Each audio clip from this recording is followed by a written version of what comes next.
రవి మొదలు మేధలోని శుద్ధ కాంతియే శుద్ధ మనస్సు. ఒక్క నిమిషం. మేధ అంటే ఏమిటి? హౌ డు యు అండర్స్టాండ్ మేధ? మేధస్సు అంటాం కదా గురు, జ్ఞానం అంటే తెలివి. తెలివి అన్నా, బుద్ధి అన్నా, కాన్షియస్ అన్నా, ఎరుక అన్నా అంతా ఒకటే. కాబట్టి ఏమంటున్నారు? ఆ తెలివి యొక్క అదే అంటారు మహర్షి చోట, బుద్ధి యొక్క సూక్ష్మతే ఆత్మ అని. ఇక్కడ సబ్జెక్ట్ ని కలిపేది ఆ జ్ఞానమే, అది అభాసమే, అది పూర్ణ జ్ఞానం కాదు. అయినప్పటికీ ఆ కనెక్టివిటీ అనేది ఈ జ్ఞానము సబ్జెక్ట్ ఆబ్జెక్ట్ ని కలుపుతుంది. ఓకే, చూడారా మేధస్సు. మేధలోని శుద్ధ కాంతియే శుద్ధ మనస్సు. తరువాత ఒక నిమిషం. శుద్ధ కాంతి అంటే ఏమిటి? అవేర్నెస్. ఇప్పుడు మనస్సులో మనకి సంకల్పాలు, ఎదురుగుండా కొన్ని ప్రొజెక్షన్స్ కనపడటం, నామరూపాత్మకములు కనపడటం ఏ కాంతిలో కనపడతాయి? ఈ మేధస్సు అనే కాంతిలో కనపడతాయి, అంటే అభాస కాంతిలో కనపడతాయి. శుద్ధ చైతన్యంలో అవేమి ఉండవు, ఆత్మలో ఏమీ కనపడుతుంది. ఇక్కడ మేధలోని శుద్ధ కాంతి అంటే ఎట్ట తీసుకోవాలి గురుగారు? జ్ఞానము కాంతి అంటే అభాస కాంతి. బుద్ధి కూడా ఆత్మని తెలుసుకోలేదు నాయన. ఏ తెలివైతే ఉన్నదో దాన్నే అరవల్లో శివప్రకాశం పెళ్ళి అడిగారు, నేనెవరిని అని అడిగారు మహర్షిని. అరివింది అన్నాడు. అరివి అంటే తెలివి, బుద్ధి, జ్ఞానము అని చెప్పడం జరిగింది అక్కడ. కాబట్టి శుద్ధము అంటే పూర్ణ జ్ఞానం కాదు. ఇక్కడ అభాస కాంతిలో మరి నువ్వు చూస్తున్నావుగా దేహాన్ని, జగత్తుని, ఇతరుల్ని. ఇప్పుడు చూడమంటారు, మేధలోని శుద్ధ కాంతియే శుద్ధ మనస్సు. తరువాత కలుషితమైనప్పుడు అది సాధారణంగా మనమెరిగిన మలిన మనస్సు. అంటే ఇక్కడ ఏంటంటే శుద్ధ మనస్సు, మలిన మనస్సు అని చెప్పి కొంత డిస్టింక్షన్ పట్టుకొచ్చారు ఇక్కడ. ఎందుకని? ఒకటే నేను ఉంటుంది కాబట్టి. అహం స్ఫురణేమో శుద్ధ మనస్సు, అహం దేహమేమో మలినమైనది, కోరికలతో, బంధాలతో, రాగద్వేషాలతో ఉండేది ఇది. అంటే తెర మీద, అంటే పూర్ణ జ్ఞానం అన్న తెర మీద పడుతూ ఉంటుంది జగజ్జీవి ఈశ్వర భావాలు. జీవుడు, జగత్తు, ఈశ్వర భావాలు. అంటే ఇంకా మనం సింప్లిఫై చేసుకుంటే మనస్సుకి మూలము అహం స్ఫురణ. శుద్ధ చైతన్యం ఒకటి ఉంటేనే తప్ప దేహాత్మబుద్ధి అనేది జనించదు. ఇది సత్యమా అసత్యమా కాసేపు పక్కకి పెడితే ఆత్మని విడిచి అహంకారము గాని, జగత్తు గాని, ఈశ్వర భావనలు గాని లేవు, విడిగా లేవు. అంటే ఇదంతా కూడా శుద్ధ చైతన్యం ఆధారంగా ప్రకాశిస్తున్నది అని మనం ఇక్కడ చెప్పుకోవచ్చు. ఇక్కడ నీవన్నీ చూస్తున్నావు, వస్తువులను చూస్తున్నావు, ఇతరులను చూస్తున్నావు, కాలాన్ని చూస్తున్నావు, జనన మరణాలను గుర్తిస్తున్నావు. మరి ఇవన్నీ ఎక్కడ కనబడుతున్నాయి? అదిగో ఆ తెర మీద కనబడుతుంది. ఇక్కడ ఒక విషయాన్ని బాగా గుర్తుపెట్టుకోండి. ఎప్పుడైనా శుద్ధమైన మనస్సు అంటే అహంస్మరణ మరిలో ఎందుకు అవుతుంది అది? కానీ అయినట్టుగా కనపడుతుంది. ఇదిగో ఈ జీవాత్మ భావంతో నేను నేనుగా ఉంటే ఏ గొడవ లేదు. గురుగారు, ఎప్పుడైతే నువ్వు నేను ఇది అది అన్న భావన కలిగిందో అక్కడ మనస్సులో రాగద్వేషాలు, నాది నీది, వారు వీరు అనే భేదం ఏర్పడింది. ఈ భేదం అన్నిట్లోనూ కనపడుతుంది. నీకు ఇతరులకి భేదము, స్త్రీ పురుష భేదము, ఉచ్చనీచ భేదము, మంచి చెడులు, న్యాయము అన్యాయం, ఇట్లా భేద దృష్టిని కలిగించేది ఈ మాయా నేను అని మనం చెప్పుకోవచ్చు.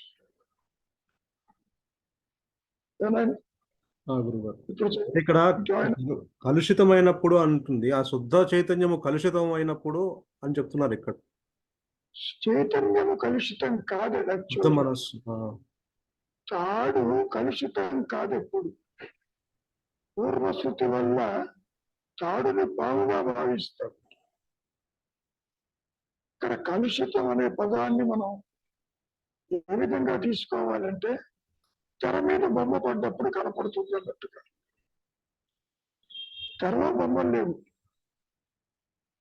అంటే ఆత్మయందు స్వరూప జ్ఞానమందు జీవుడు లేడు, మనస్సు లేదు, ద్వైతము లేదు, సృష్టి లేదు. అక్కడ ఇక్కడ కలుషితం అనే పదం ఎట్లా వచ్చింది అంటే నీవు ఆత్మవై ఉంటూ దేహాత్మ బుద్ధి జనించడమే కలుషితం. గురుగారు, ఎందుకు వచ్చింది దేహాత్మ బుద్ధి? వాసనల వల్ల, కోరిక వల్ల, బంధాల వల్ల, అరిషడ్ వర్గముల వల్ల. ఒకటి కాదు, ఇవన్నీ కూడా కంట్రిబ్యూటరీ ఫ్యాక్టర్స్. ఆత్మ ఎన్నడూ కలుషితం కాదు. ఎందుకని? నేనుగానే ఉన్నది. అది ఆధారంగా వ్యక్తిత్వం బయటకు వచ్చింది. దాన్నే మనం చిత్ జడ గ్రంథి అన్నాం. జడం ఎక్కడి నుంచి వచ్చింది? జడం ఉండాలిగా ఒకటి. కొన్ని దేహం ఎప్పుడన్నా చెప్పిందా అని ఉన్నట్టు ఇదిగో ఈ మనస్సు చెబుతుంది ఈ దేహం నాది అది. చెప్పినట్టు ఎప్పుడైతే నాది నీది వారు వీరు అనే భేదం ఏర్పడిందో శుద్ధ మనస్సు కలుషితమైనట్టుగా చెప్పుకుంటారు. నిజానికి సూర్యుడిలో చీకటి లేనట్లు ఆత్మ జ్ఞానమందు ద్వైతము లేదు, కలుషితము లేదు, అజ్ఞానము లేదు. అంటే గురుగారు ఒకటే మనస్సు అక్కడ శుద్ధ మనస్సుగా ఉంది. ఎప్పుడైతే మూలతలంపు బయటకు వచ్చిందో అప్పుడు అది కలుషితమైనట్టుగా అదే మనస్సు చెప్తున్నారు కదా. కానీ మనస్సు అన్న, ఆత్మ అన్న, జ్ఞానం అన్న అన్యత్వం లేనిది. శుద్ధము అంటే అన్యత్వాన్ని చూడదు. ఆత్మ కూడా దానికి అన్యత్వం చూడదు, తనకు తాను తనలోనే ఉంటుంది. మరి ఇది వచ్చిందా? అదే విచారం. వచ్చిందని అనుకుంటున్నావు. నా ఆత్మ నాకు తెలియటం లేదు అంటున్నావు. అనటానికి కారణం ఏంటి? ఈ ఆలోచనలు. ఆలోచన ఎవరికి? నాకు. మరి ఆ నేనెవరు? నిజానికి ఆ తర్వాత తెలుస్తుంది నాయన. నీకు ఆలోచన ఉన్నా లేకపోయినా, తెర మీద బొమ్మలు పడినా పడకపోయినా, ఆత్మకి ఏ ఇబ్బంది లేదు. అది బాధితం కాదది. గురుగారు. పాయింట్. సూర్యుడిలో చీకటి లేనట్లు ఆత్మజ్ఞానమంతు అజ్ఞానానికి కలుషితానికి తావులేదు నాయన. కానీ చెప్పుకోవడానికి నీవు అదే కాబట్టి, దేహం నీవు కాదు కాబట్టి ఆ విధంగా చెబుతుంటారు. అంతకంటే ఒకసారి చూడు. మేధలోని శుద్ధ కాంతియే శుద్ధ మనస్సు. తరువాత కలుషితమైనప్పుడు అది సాధారణంగా మనమెరిగిన మలిన మనస్సు. అంటే నా మనస్సు అంటున్నావుగా, బంధాలు అంటున్నావుగా. అసలు ఇది ఆత్మను విడిచి ఉన్నదా అనేది ప్రశ్న. విడిగా లేదు ఇది. తీరా ఇది ఉందేమో చూడబోతే అక్కడ ఆత్మే ఉన్నది. అనుగ్రహం చేత ఆత్మే ప్రకాశిస్తుంది అని మనం చెప్పుకోవచ్చు. ఇక్కడ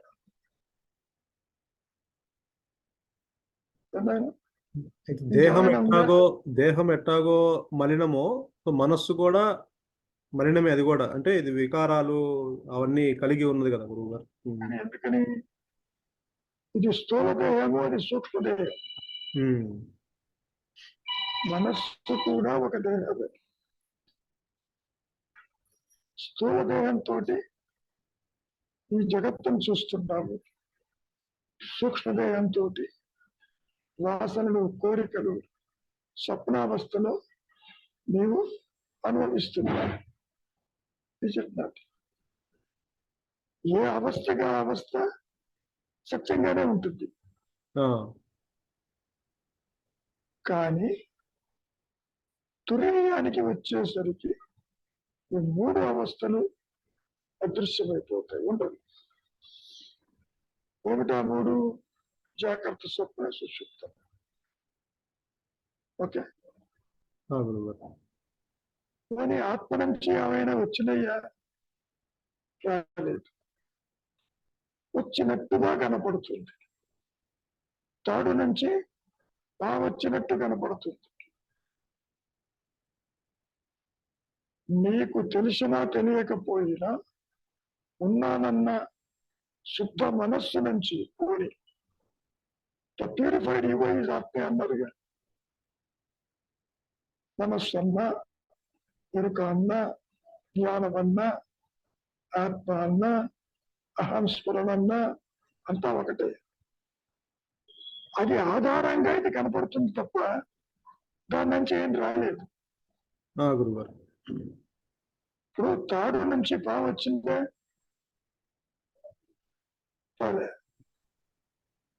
పాములా తాడు నుంచి పాము రాలేదు, కానీ పాము ఆకారంలా కనిపించింది ఆ తాడు. ఎవరికి? ఈ అహంకారానికి. ఎందుకు కనపడింది? పూర్వస్మృతుల వల్ల కనపడింది. వెలుతురులో తాడును చూస్తే నువ్వు పాము అనుకో, చీకట్లో ఆ ప్రశ్నే రాదు. కాబట్టి ఇక్కడ నేనుగా ఉన్న స్థితిలో మనస్సు ఎక్కడ, స్థూల దేహం ఎక్కడ, జగత్ ఎక్కడ, ద్వైతం ఎక్కడ, జనన మరణాలు ఎక్కడ? ఏం లేవు కదా. ఇవన్నీ మనోకల్పితములు అని చెప్పటం. కలుషితమైన మనస్సు అంటే దేహాత్మబుద్ధి కలిగిన ఒక మాయా నేను అని అర్థం. దాన్ని లోయర్ సెల్ఫ్ అని, ఆర్టిఫిషియల్ సెల్ఫ్ అని, సరే కాసేపు పిశాచమని, ఈ పేర్లతోటి పిలవటం జరిగింది. ఇక్కడ మెయిన్ గానైనా ఒకటే నేను ఉంటుంది. ఏ ప్యూరిఫైడ్ ఈగో ఈజ్ ఆత్మ. ఈగో నీకు బాగా తెలుస్తుంది. ఇక్కడ వ్యక్తిత్వము, పరిమితత్వము, కోరికలు, బంధాలు, ఇది లేకపోతే నువ్వు ఆత్మగానే ఉంటావని అర్థం. ఆలోచన తల ఎత్తకపోతే ఉన్నానన్న ఎరుక మాత్రమే అక్కడ ఉంటుంది అని అర్థం. ఓకే, ఇంకేమైనా డౌట్ ఉందా? అయితే అంటే ఈ మలిన మనస్సుతో ఆ శుద్ధ మనస్సును మనం కనుగొనలేము. అసలు మలిన మనస్సు లేదు, ఉన్నదే శుద్ధ మనస్సు. ఉన్నదే శుద్ధ మనస్సు, దానికి అన్యము లేదు. కాసేపు నిద్రపోతుంటే ఈ దేహము మనస్సు ఏమైంది? ఉండాలిగా. అవును. కానీ నిద్రలో నువ్వు అనుకున్న రూపంలో ఉండవాలి. నాకేమీ తెలియదంటావు నిద్రలో, ఏం చెప్తా? ఇక్కడ ఇన్ని తాపత్రయాలు పడినా, జగత్తును చూస్తున్నా, సంసారాన్ని చూస్తున్నా, కోరికలతో ఉన్నా, బాధ్యతలతో ఉన్నా, నిద్రపోతే ఇవన్నీ ఏమైనా లేవు కాబట్టి ఏమైనా లేవు. నిద్ర is equal to your reality. ఎందుకని? ఈ అహంకారము నువ్వు అనుకునే రీతిలో లేదు. అక్కడ వృత్తిరాహిత్యమై ఉన్నది. కాబట్టి దీని కంక్లూజన్ ఏమిటి? వృత్తిరాహిత్యమైన మనస్సే ఆత్మ. A purified ego is your true nature, ఆత్మ అని చెప్పటం. చెప్పేవన్నీ మాయలోనేగా. ఆత్మలో ఎవరికి చెప్తారు? ఎవరున్నారని చెబుతారు? ఏమైనా అయితే జ్ఞానికి ఉండేది, జ్ఞానికి శుద్ధ మనస్సేనా ఉండేది గురువు గారు? అసలు మనస్సు అనేది అక్కడ పని చేస్తుందా? అట్లా ఉండదు, దగ్గర మనస్సు ఉంటుంది. అంటే ఆత్మగా తన స్వరూపంగా నిలిచి ఉంటూ, దేహం కూడా ఆత్మే, మనస్సు ఆత్మే. ఈ వేయించిన గింజలాగా ఉంటుంది ఈ మనస్సు. అది కోరికలని, బంధాలని పెంచుకోదు, ఆలోచన రేకెత్తదు. ఇప్పుడు వేయించిన గింజ తీసుకెళ్లి పాతి పెట్టామనుకో మొక్క వస్తుందా? రాదు, మొలకెత్తదు. ఇక్కడ కూడా ఆలోచనలు, బంధాలు మొలకెత్తవు.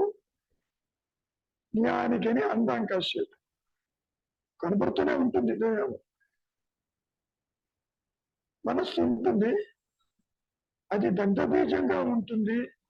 మహర్షి అయితే తగలపడ తాడులా ఉంటుంది, దేనిని బంధించదు అన్నారు. తగలపడ తాడు బంధిస్తుందా? మరి బంధించదుగా. లేదు. అదే అజ్ఞాని మనస్సు అన్నీ బంధిస్తుంది.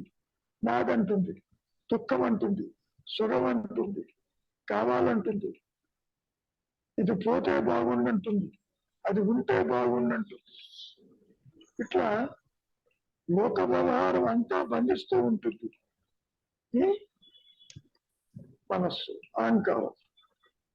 ఓకే, అంటే జ్ఞానిలోంచి వచ్చిన మాట, తను చెప్పిన మాట మళ్ళీ తను వింటాడా గురువు గారు? ఎందుకంటే అక్కడ వినేవాడు ఉండడు కదా. వినేవాడు ఉంటాడు, కానీ ఈ చెప్పినవన్నీ తనకు అన్యంగా లేవనుకుంటాడు. ఈ మనస్సు, ఈ సృష్టి, ఈ దైవము, ఇదంతా ఆత్మ అంటాడు.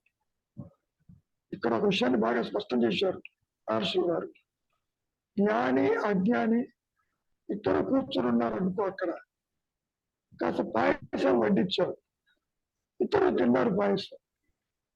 జ్ఞాని బాగుందన్నాడు, అజ్ఞాని రుచిని స్టోర్ చేసి మళ్ళీ ఎప్పుడు తినాలని చెప్పి అంటున్నాడు. ఓకే, మనస్సులో రికార్డు అవుతుంది అజ్ఞానికి, జ్ఞానికి రికార్డు కాదు. ఒక పసిపిల్లవాడు కాలం గడిచిపోతున్న కొద్దీ ఎందుకు ఏడుస్తాడు, ఎందుకు తింటాడు, ఎందుకు ఆడుకుంటాడు తనకి తెలియదు. అట్లా ఉంటాడు జ్ఞాని. జ్ఞాని మనస్సు, పసిపిల్లవాడి మనస్సు ఒకటేను అని చాలాసార్లు చెప్పటం జరుగుతుంది. గురువు అంటే ఆ వస్తువులు ఉన్నంతసేపే ఆడుకుంటాడు, వస్తువు కనపడకపోతే విచారించడు. కానీ వయస్సు పెరుగుతున్న కొద్దీ నా వస్తువు ఏమైంది అని పేచీలు పెడతాడు, తర్వాత పెట్టడు. కాబట్టి జ్ఞాని అజ్ఞాని అనే పదాలు దేహాత్మ బుద్ధితో అనుకునేవే తప్ప నిజానికి అటువంటి డిస్టింక్షన్ అనేది లేదు, ఉండదు. జ్ఞానం ఉంటుంది. జ్ఞానం అంటే అవేర్నెస్. సృష్టి ఉండదు. సృష్టిని చూస్తున్నావు కాబట్టి వారు జ్ఞానులని, వీరు అజ్ఞానులని, ఆత్మని ఎరిగిన వారని, ఎరగని వారని చెప్పి నువ్వు డిస్టింగ్విష్ చేస్తావు. జీవన్ముక్తులని, దేవుడు రాలిపోతే విదేహముక్తులని, ఇటువంటి మాటలు మాట్లాడతావే తప్ప అది అజ్ఞాన దృష్టి. ఇంకో రహస్యం ఏంటంటే వ్యక్తిత్వంతో ఆత్మని దర్శించలేదు. ఆత్మ ప్రకాశంలో వ్యక్తిత్వం లేదు. ఆత్మ కర్మ ఉంది కాబట్టి ఆ దేహానికి 1950 దాకా మహర్షి దేహం ఉంది. స్వరూప జ్ఞానంతో అది అదృశ్యం అయిపోతుంది. దానికి ఏమన్నారు, ఎండమావుల్లో నీళ్లు లేకపోయినా నీళ్లు కనపడుతూనే ఉంటాయి. జగత్తు మిథ్య అయినా కనపడుతుంది. శరీరం నీవు కాదనుకున్నా శరీరం కనపడుతుంది. అందుకని ఏమన్నారు, దేహము కూడా ఆత్మే, జగత్తు కూడా ఆత్మే, దైవం కూడా ఆత్మే. అంటే ఆత్మని విడిచి ఏది లేదు అని చెప్పడం. ఇవన్నీ ద్వైతంలో చెప్పుకునే మాటలు. తురీయ దృష్టితో, జ్ఞాన దృష్టితో చూస్తే అక్కడ సృష్టి ఉండదు. ఇవనుకునే జగజ్జీవ ఈశ్వరుడు ఉంటారు. ఓకే, చెప్పమ్మా సరోజ. ఇక్కడ నిద్ర is equal to your reality, వృత్తి రాహిత్యమైనది అన్నారు. మళ్ళీ వృత్తి రాహిత్యమైన మనస్సే ఆత్మ అన్నారు. కానీ నిద్ర లేవగానే మళ్ళీ దేహాత్మ బుద్ధి తలెత్తుతుంది కదా. ఎందుకు తలెత్తుతుంది? నష్టం కాలేదు కాబట్టి.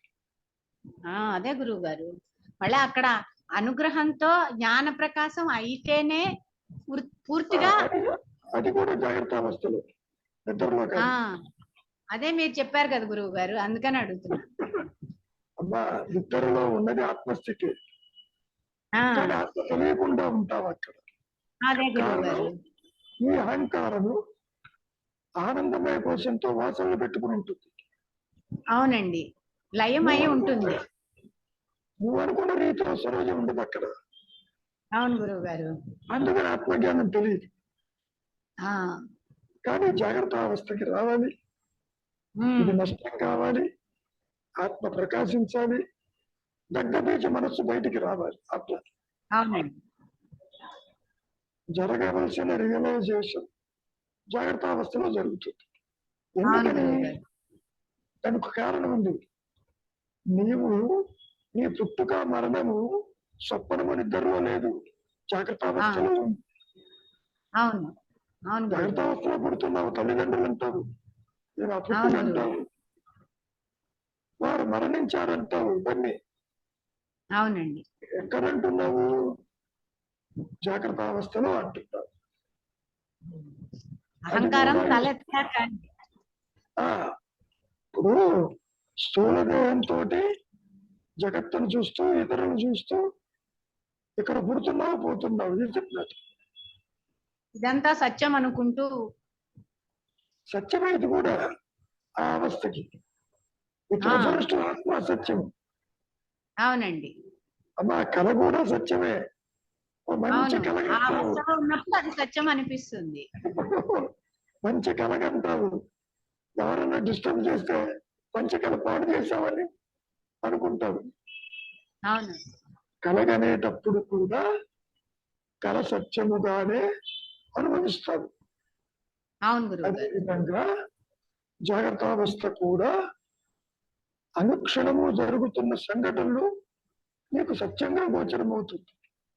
ఉమ్, కానీ ఇక్కడి నుంచి నువ్వు మేలుకున్నప్పుడు మాత్రమే ఇది అసత్యమని తిరిగి వచ్చి తెలుసుకుంటావు. అక్కడ తెలియదు, అవును గురువు గారు. మళ్ళీ వెనక్కి రావాలి. అవునండి. స్వప్నం నుంచి జాగ్రత్తావస్థకి వచ్చినప్పుడే నీకు స్వప్నం అసత్యం అని తెలుస్తుంది. అవును గురువు గారు. స్వరూప జ్ఞానం నుంచి మళ్ళీ రావాలి ఇక్కడికి ప్రారంభ కర్మ చేత.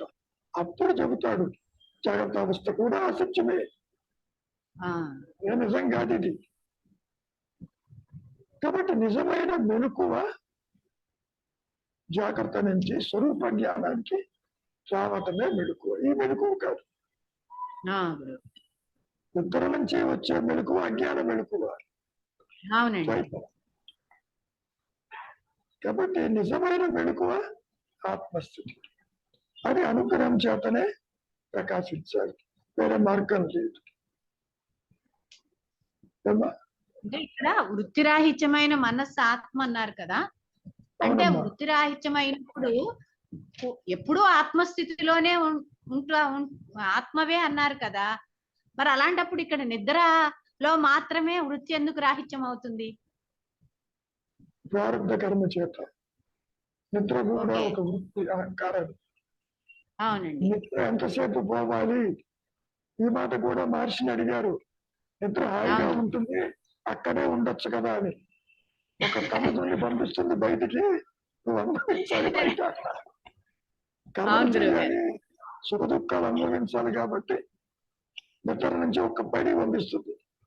పంపించగానే అన్ని గొడవలు నిద్ర వచ్చి పడతాయి. కరెక్ట్ గురువు గారు, కరెక్టే. నిద్ర హాయిగానే ఉంటుంది. అది కూడా నీ ప్రారంభంలో ఎంత నిద్ర ఉంటే అంతే ఉంటుంది. Pre destined. ఎవ్రీథింగ్ ఈ మాయత్త. ఆ గురువు గారు. నీవు అనుభవించాల్సింది ఉంటే నిద్రలోంచి ఒక్క నెట్టు బయటకి వేస్తుంది.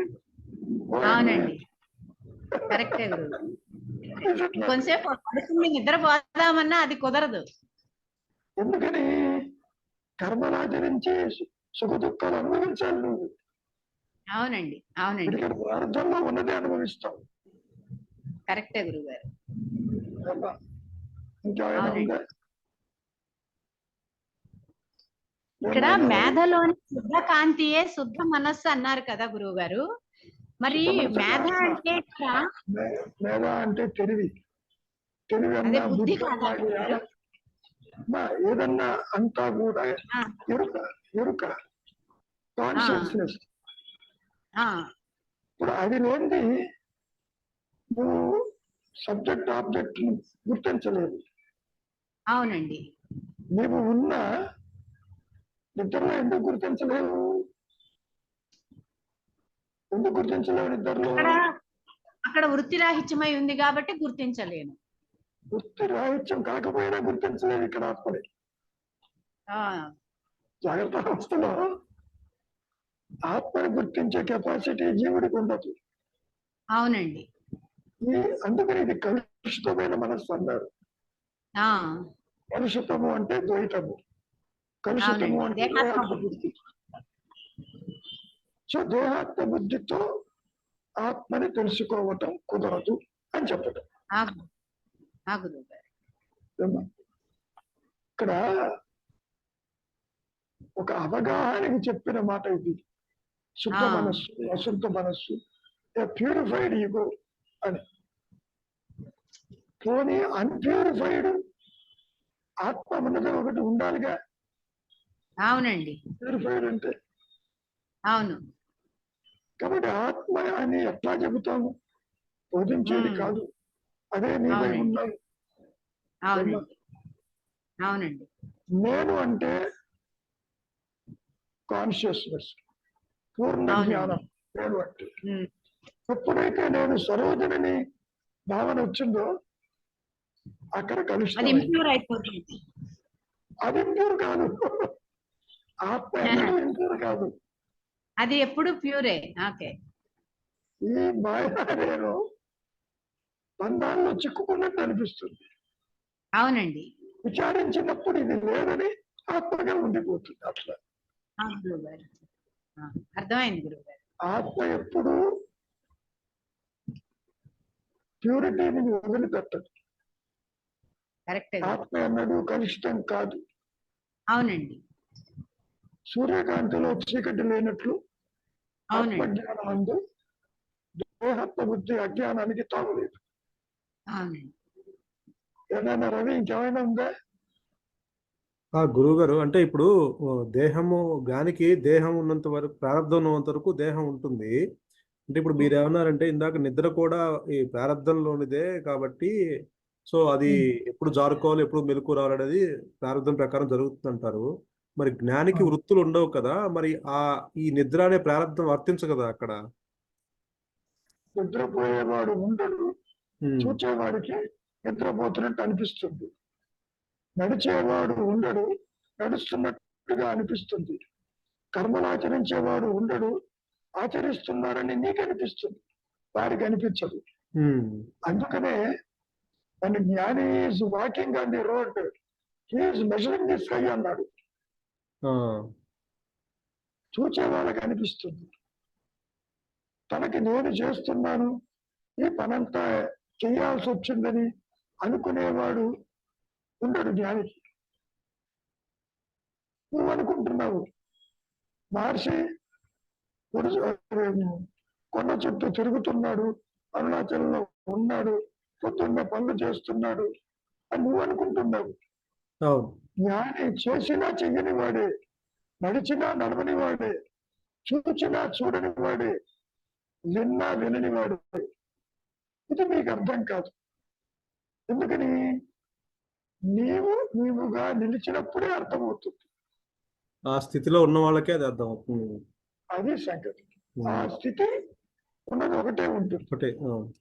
అందుకనే ఒక జ్ఞాని ఇంకో జ్ఞానిని అర్థం చేసుకుంటాడు అన్నాడు. నిజానికి ఇంతమంది జ్ఞానులు ఉండరు, జ్ఞానం మాత్రం ఉంటుంది. చూచే వాళ్ళకి పనులు చేస్తున్నట్టు ఉంటుంది, కానీ కర్త లేని పనులు జరుగుతుంటాయి. అంటే అకర్మలు చేస్తాడు జ్ఞాని. ఇప్పుడు కూడా నువ్వు దేహాత్మ బుద్ధి అనుకున్నప్పటికీ ఈ జడమైన దేహం ఏమీ చెయ్యదు, ఇంద్రియాలు చెయ్యలేవు. ఇప్పుడు కూడా జ్ఞానమే చేస్తుంది. కాకపోతే కర్తృత్వాన్ని ఆపాదిస్తావు కాబట్టి నేను చేస్తున్నానని సుఖ దుఃఖాలు అనుభవిస్తావు. అక్కడ సుఖ దుఃఖాలు అనుభవించేవాడు ఉండడు. అది తేడా ఇద్దరికి. ఇద్దరు కర్మలు ఆచరిస్తారు, ఇద్దరికి వాసనలు ఉంటాయి నాయన. ఇవన్నీ బంధహేతువులుగా ఉంటాయి అజ్ఞానికి, జ్ఞానికి భోగహేతువులుగా ఉంటాయి. అసలు మామూలు జ్ఞానికి అసలు నిద్ర అనేది ఉంటుందా గురువు గారు? అసలు మామూలుగా వృత్తులు ఉండవు కాబట్టి నిద్ర ఉండదు కదా. నువ్వు అనుకునే నిద్ర ఉండదు. ఆ మాట కూడా చెప్పారుగా, సామాన్యుడు నిద్రించేటప్పుడు జ్ఞాని మెలుకుతో ఉంటాడు, సామాన్యుడు మెలుకుతో ఉన్నప్పుడు జ్ఞాని నిద్రిస్తాడు. అర్థమవుతుందా ఆ స్టేట్మెంట్ లో? నిద్ర మెలకు అనేది దేహాత్మ బుద్ధిలో ఉన్న జీవునికి ఉంటుంది. ఎప్పుడైతే జీవభావం లేదు, పరిమితత్వం లేదు,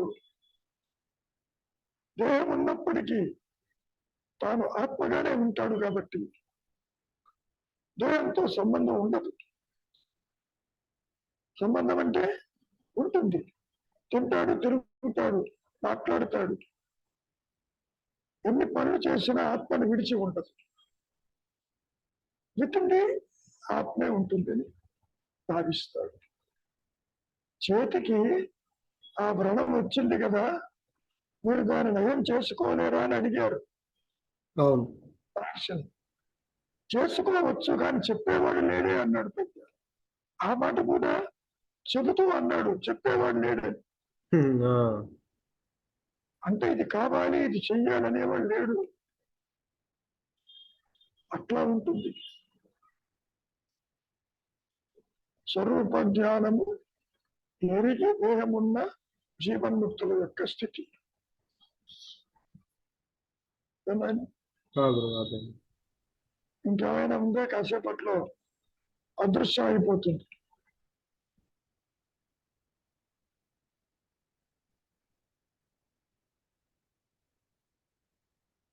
కాసేపట్లో అదృశ్యం అవుతుంది, ముందుగానే అదృశ్యం అయిపోదు.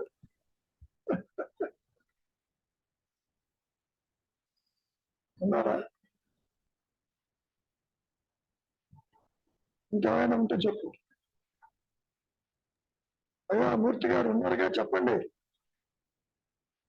మీరు మాట్లాడితేనే ఇది జూమ్ మీటింగ్ అయిపోతుంది. మధ్యలో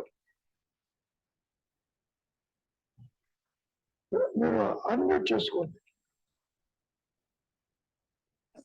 అంతా బాగానే అర్థమవుతున్నాయి. Very good.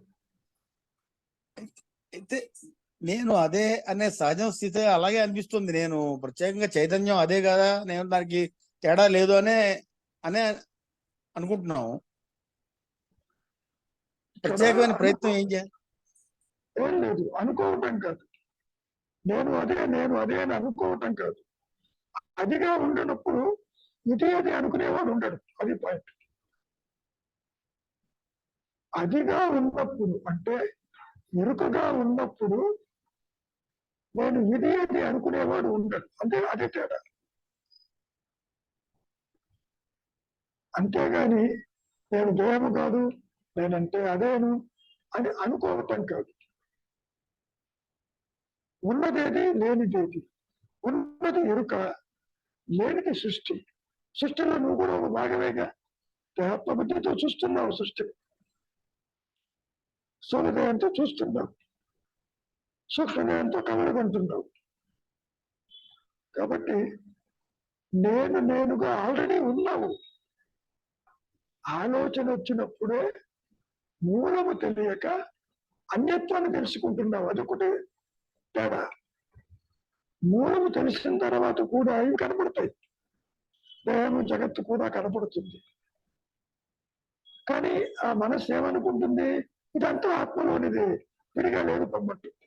అట్లా సముద్రంలో అలలు మురుగు సముద్రంలో నువ్వు విడిచలేవుగా, అట్లా ఉంటుందనే భావన ఉంటుంది.